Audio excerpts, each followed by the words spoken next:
How to install tipitakapali.org software on Windows. First, go to the website tipitakapali.org, scroll down, and click on the Download for Desktop button. On the newly opened download page, scroll to the Windows section and download the tipitakapali.exe file. If your browser or computer settings don't allow you to download the .exe file directly, you can download the zip file instead, then extract it afterward. Once you have the tipitakapali.exe file, double-click it to begin the installation.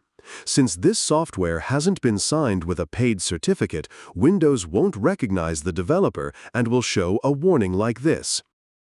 To continue, click More Info, then select Run Anyway. After that, follow the standard Windows installation process.